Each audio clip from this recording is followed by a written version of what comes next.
apa itu aset dan apa itu liability? Atau saya ambil satu studi kasus apoteker. Apoteker itu bagi sebuah bisnis apotek, aset atau liability. Aset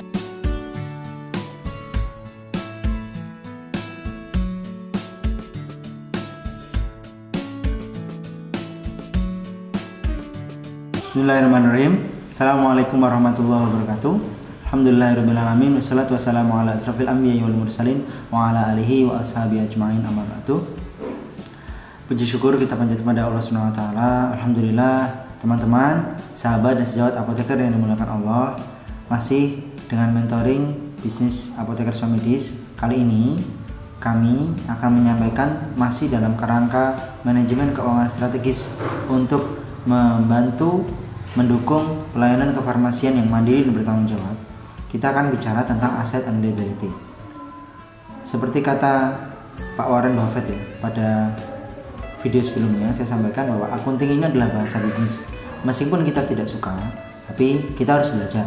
Karena ini adalah bagian dari kita berkomunikasi dengan investor, berkomunikasi dengan karyawan, bahkan berkomunikasi dengan keluarga kita tentang aset dan liability. Aset yang akan kita bangun atau liability yang harus kita tanggung hingga masa yang akan datang. Pemahaman ini akan membantu kita untuk menentukan budgeting, menentukan strategi-strategi pertumbuhan bisnis yang terkait dengan keuangan.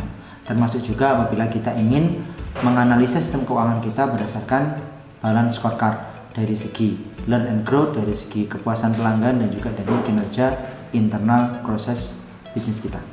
Nah teman-teman, apa itu aset dan apa itu liability?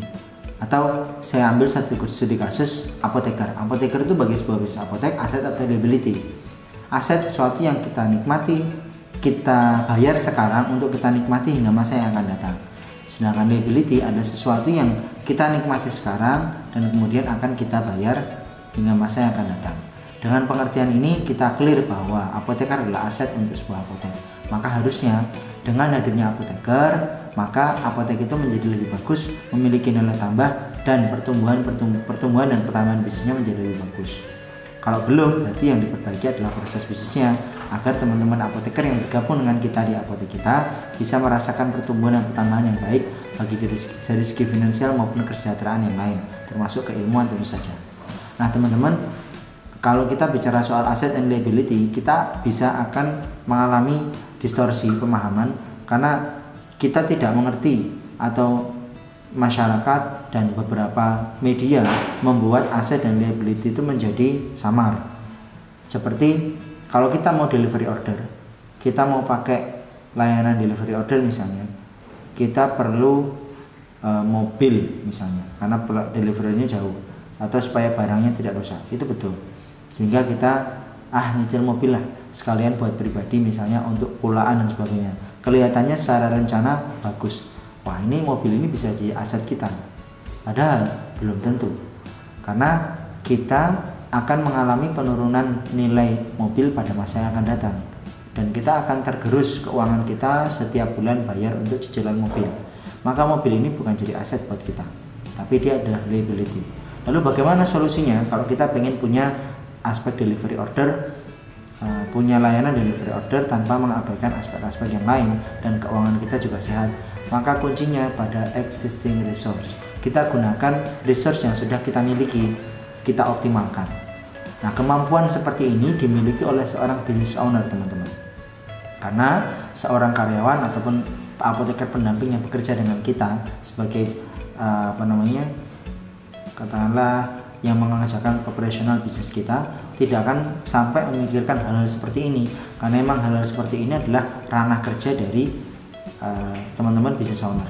Kalau ranah teman-teman manajer itu hanya pada 5 aspek operasional, 5R, the 4DX misalnya yang kemarin saya sampaikan, aspek keuangan, HR manajerial, kemudian PPIC dan marketing. Tapi kalau kita sebagai seorang business owner, maka kita akan dilibatkan pada 5 hal yang utama. Yang pertama adalah money, yang kedua relationship, yang ketiga research and development, yang keempat quality control, dan yang kelima adalah tentang yang pertama tentang research and kalau kita seorang business owner, maka kita akan dilibatkan dengan 1 legal, 2 money, 3 relationship, 4 quality control, dan terakhir research and development. Nah, ini yang harus kita pikirkan, teman-teman. Nah, contoh ini, apa tipe keputusan Anda? Kalau ada kita di toilet, terus ini kita nanya nih, toiletnya bisa dipakai nggak? Bisa, ember, air, gayung ada kok, cuman pintunya nggak bisa ditutup. Kamu bisa antri di sini atau kamu bisa pergi ke gedung sebelah. Nah, kalau teman-teman keputusannya apa? Keputusan teman-teman itu akan sangat berpengaruh pada mindset teman-teman terkait dengan technical, managerial, dan entrepreneurship. Apa sih sebenarnya nggak paham? Nih, dengerin ya. Kalau misalnya, kalau teman-teman memilih untuk antri, berarti teman-teman apa maknanya? Saya mau bicara di sini sebenarnya, bicara tentang teknisi, manajer, dan entrepreneur. Kalau teknisi itu bekerja di masa sekarang, oh ini harusnya antri, ya udah antri aja di sini ya, udah antri aja daripada pergi ke gedung sebelah, antri saja. Atau seorang manajer bekerja di masa lalu, ada informasi bahwa bisa pergi ke gedung sebelah, berarti saya bisa manfaatkan daripada saya antri. Ini udah level berikutnya, ya. Terus level bekerja di masa depan gimana? Entrepreneur itu ember, air, gayung udah ada semuanya, cuma pintunya yang nggak bisa ditutup. Kalau gitu teman-teman masuk ke sana, pintu diganjel dengan ember, air, dan gayung kan gitu. Jadi Anda tetap bisa menggunakan toilet dan tanpa khawatir pintunya akan terbuka karena diganjel dengan ember dan gayung. Ember yang berisi air maksud saya. Nah, ini contoh keputusan Anda, dan keputusan Anda itu akan sangat membedakan posisi Anda itu sebagai seorang manajer yang berkuasa pada sistem atau yang berkuasa pada business owner. Ini yang harus kita renungkan. Sebenarnya kita itu pada teknisi, pada entrepreneur, ataupun pada seorang manajer. Kita bekerja pada masa sekarang, hanya bekerja mengerjakan pekerjaan teknis, atau kita menggunakan data-data masa lalu, atau kita bekerja di masa depan.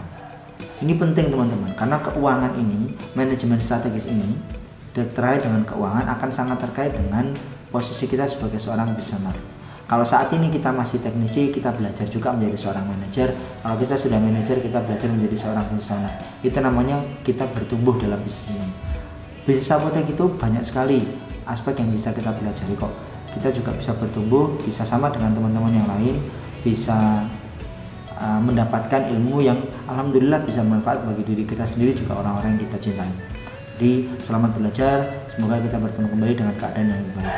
Semoga bermanfaat. Assalamualaikum warahmatullahi wabarakatuh.